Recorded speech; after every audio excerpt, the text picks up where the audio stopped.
നമസ്കാരം. ലൈംഗിക പീഡന കേസിൽ രാഹുൽ മാങ്കൂട്ടത്തിൽ എംഎൽഎയുടെ മുൻകൂർ ജാമ്യാപേക്ഷയിൽ വിധി ഇന്നില്ല. ജാമ്യാപേക്ഷയിലെ വിധി നാളേക്ക് മാറ്റിയിരിക്കുന്നു കോടതി. ലൈംഗിക പീഡന കേസിൽ രാഹുൽ മാങ്കൂട്ടത്തിൽ എംഎൽഎയുടെ ജാമ്യ ഹർജിയിലെ വാദത്തിലാണ് കോടതിയുടെ വിധി പറയാൻ നാളേക്ക് മാറ്റിയത്.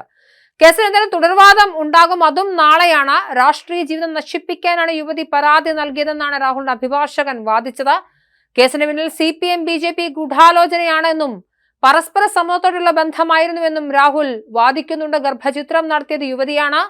രാഹുലിന് അനുകൂലമായിരിക്കുമോ വിധി എന്ന ആകാംക്ഷയിലായിരുന്നു കേരളം. ഈ ഘട്ടത്തിലാണ് വിധി പറയാൻ നാളേക്ക് മാറ്റിയത്. ശബരിമലയിലെ സ്വർണ്ണക്കൊള്ള ഉൾപ്പെടെയുള്ള ചർച്ചകളിൽ നിന്നും ശ്രദ്ധ തിരിക്കാനാണ് ഇത്തരത്തിൽ തനിക്കെതിരെ ആരോപണങ്ങൾ ഉന്നയിക്കുന്നതെന്ന വാദവുമായാണ് രാഹുൽ കോടതിയെ സമീപിച്ചത്. എന്നാൽ യുവതി പരാതി നൽകി 7-ാം ദിവസവും രാഹുലിനെ കണ്ടെത്താൻ പോലീസിന് സാധിച്ചില്ല. എന്നാൽ കോടതിയിൽ കേസ് നിലനിൽക്കുന്ന സാഹചര്യത്തിലായിരിക്കാം പോലീസ് അത്തരത്തിലുള്ള നടപടിയിലേക്ക് പോകാത്തത് എന്നൊരു നിരീക്ഷണവുമുണ്ട്. മുൻകൂർ ജാമ്യത്തിന് കേസ് കോടതിയിൽ നിലനിൽക്കുകയാണ് എങ്കിലും രാഹുലിനെ അറസ്റ്റ് ചെയ്യുന്നതിന് എന്തെങ്കിലും സാങ്കേതിക തടസ്സങ്ങളോ നിയമ തടസ്സങ്ങളോ ഇല്ല. എന്തായാലും സെഷൻസ് കോടതിയിലാണ് വാദപ്രതിവാദം നടന്നത്. രാഹുൽ മാങ്കൂട്ടത്തിൽ MLAക്ക് നേരെ നടന്ന പീഡന കേസിൽ മുൻകൂർ ജാമ്യ അപേക്ഷയിൽ നാളേക്ക് വിധി ഉണ്ടാകും.